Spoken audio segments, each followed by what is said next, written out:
welcome to the Let's Make Food from Food kitchen. We are making Oso Buco. I am making it from Wagyu beef. This comes from our beef sponsor, Wagyu Farms, out in Hartsville, Tennessee. Wonderful people, beautiful product, fantastic flavor. This is a rather large piece of Oso Buco. Usually I'd use 2 or 3 small ones or 2 mediums, but this is large, so I'm just going to use the one. The recipe for Oso Buco comes from Lombardy, Italy, about the 19th century. And Oso Buco literally means bone with a hole. And I know you can't see the hole right now, but in the center of this bone is marrow. That's all marrow right in there. And it gives such a beautiful, wonderful flavor. What we're going to do today is we're going to start it in our pan by searing it, and then we're going to crock pot it. So it's an all-day recipe. It's something you can start before work and then go about your day. I'm going to open this up, and then what we're going to do is pat it dry. So I'm just going to take it out of here, set this over here, and I'm just going to pat it dry enough so that it's not super wet. Okay. And I know I could use tongs, but I'm just kind of hands-on. I'd rather just get right in there and get it done. All right, that part's done. I am going to dry my hands just a little because my next step is to coat it in a little bit of flour. And this is just unbleached white flour, like so. And I'm going to make sure that I get the sides of it. This is a really thick one, so I want to make sure I've got everything going. And this is going to help thicken your sauce at the very end too, because there's going to be some flour in there. And we'll add more if we need to. There we go, that looks nice. All right, let's turn this on. I have 3 tablespoons of olive oil, so go ahead and get that ready if you didn't already.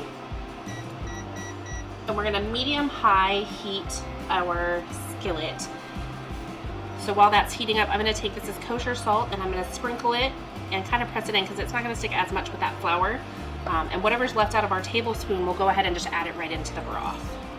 If you have a few minutes while you're waiting for this to slow cook for 8 hours, go to the main channel page and watch the Wagyu Farms video. Mr. Thompson is very informative about the process, about his beef, why it's important to buy from local butchers instead of the grocery store where they're mass producing things. It really does make a difference. And I know I sound like a commercial, and I promise that I'm not trying to be a commercial, but just in general, even if you're not buying Wagyu beef, because I know it's expensive, if you can get something from a local butcher, Mr. Thompson really talks about why that's important, both for your health, the treatment of the animals, everything. So go take a look at that. Maybe I'll put the link for that down in the comments so you can go take a peek. Okay, this is heating up. I'm going to take my 3 tablespoons of olive oil, and just put it right on in there. Once it heats up, and you can tell that it's heated up by that sheen that it creates. One of the things you can do when you're waiting is get your crock pot ready to go. Put it on low heat. Right, I'm just going to pick it up and put it in there. While that starts, I'm going to get rid of this and then get ready for our next. While this is cooking away, I'm going to take my basket. And you can use cheesecloth with twine for yours if that's what you have. I have cheesecloth, but I'm out of twine, so I ran down and got this.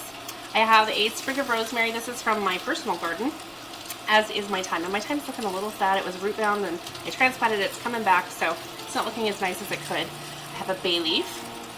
These are 3 cloves, and we're just going to stick all this stuff in there.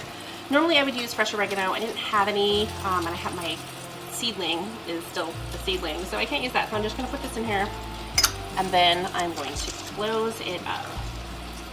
And this works just like a giant tea bag. So I'm going to put that in my crock pot, and it's a little big for that little crock pot, but I'll make it work. I'm going to take this and put it on its side and hope that it'll balance, because if we can get all of those sides crisp, they'll help add a really beautiful flavor to that at the end. So the next thing I'm going to do is take my ingredients that I have over here and just stick them in the crock pot. You don't have to do anything else to them. This is an onion, yellow onion, medium to small. 1 celery stick, I've got it chopped up pretty small. And then some chunked carrots. It's a carrot I sliced in half and then 1-inch section-ish. I didn't take all those 2, is what I'm saying basically. 2 large cloves of garlic, crushed. I have a tablespoon of my tomato paste. The recipe will be down in the link below. And I think I'm gonna need this. And I can tell I need to flip this over. Yeah, look at that. Do you see this? You're gonna have to hold it in place for this side. It's not gonna balance as well, which is fine. So I'm gonna go ahead and take the rest of my salt and stick that in there. I'm gonna pour in here all but 1 cup. This is my vegetable broth. Recipe will be down below. So I've got a cup left, which is perfect. That's exactly what I want. All right, I'm gonna do the other side of this now.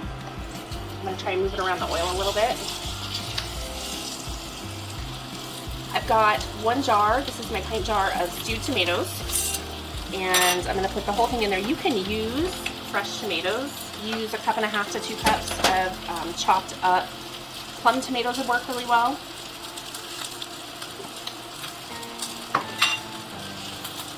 And last but not least, my red wine. This is 1/3 cup. Use whatever red wine you have around the house. Don't go buy anything special. This is some leftover Chianti. Sherilyn, don't kill me for having leftover wine. Sherilyn's a good friend of mine. She runs Makeup University. Go check her out. I'm gonna pull this out, just stir it up real quick.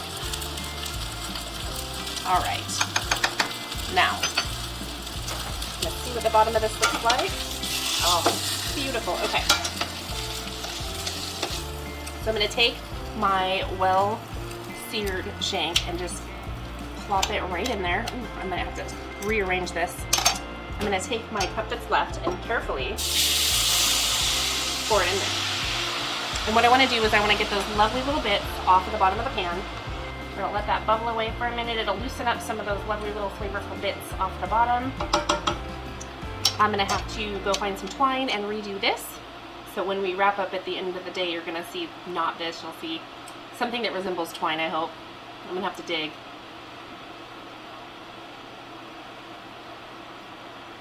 Maybe I'll just tie a knot in it. I think that's what I'll do. Tie a knot in it. Okay. I'm gonna pour this in here, just right on top of that beautiful shank. So after I fix my situation here with my basket, I'm gonna put on the lid. It is going to slow roast for 8 hours. I'm going to make some Parmesan polenta. I'll put the link to that recipe below so you can watch that separately and make that while this is cooking.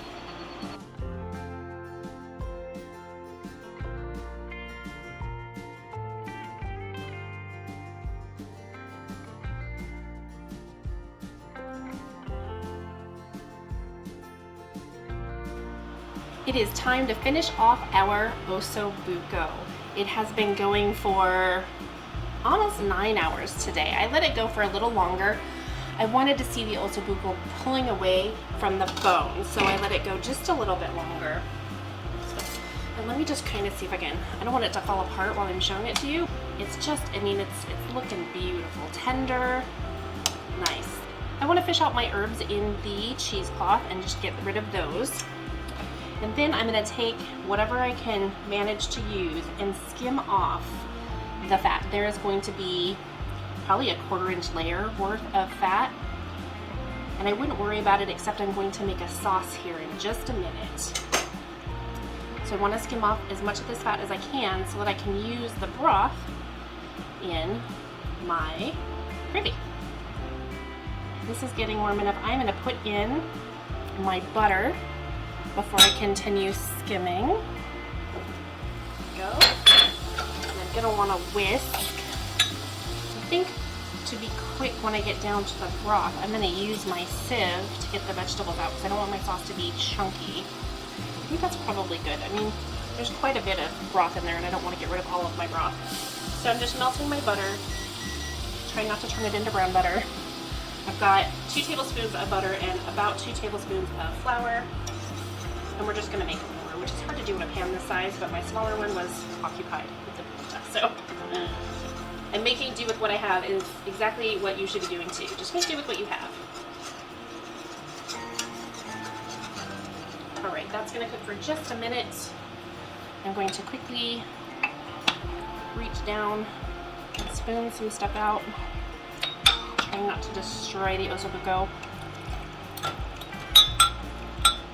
As you can see, the roux over there is starting to bubble up, which is good.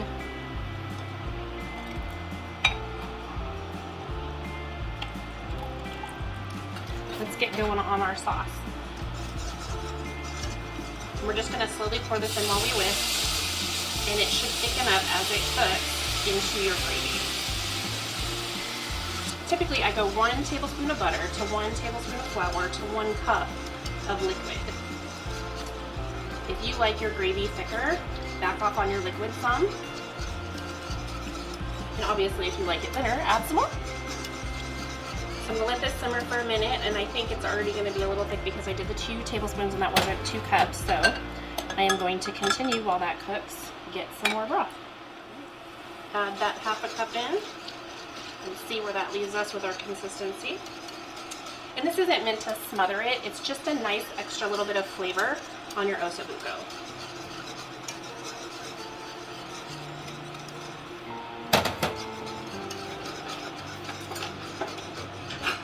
Good. Okay, let's give it a taste.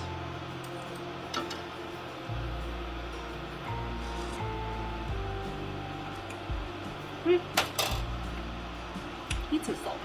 All right, we're gonna add a little bit of salt, and I'm just sprinkling a little in there. And I'm gonna add some pepper. And this goes according to your taste, not mine. You don't like pepper, don't add pepper. You don't want more salt, don't add more salt.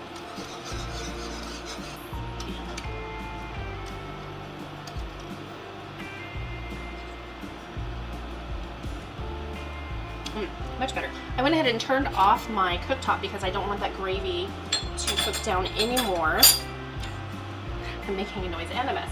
I'm getting everything out of the way. I want to carefully lift out my Oso Buco. I think these are my tools of choice here. I'm hoping that it doesn't completely fall out, but it's going to completely fall apart. Which means it's tender, so that's good. Okay. We're just going to plate it up here, bone and everything. Beautiful, look at all this. This was a really good size shank, guys. Our Oso Buco is plated. I am going to take some of this very yummy polenta and put it on the side. We're going to top this off with some gravy. And we'll top it off with a garnish, make it all pretty. Let's give it a try. Oh, it's so tender. Yummy. Yeah, I'm probably not sharing tonight. Thanks for joining me here today in the Let's Make Food from Food kitchen, and thank you again to our beef sponsors at Wagyu Farms in Hartsville, Tennessee. From my kitchen to yours, let's make food from food.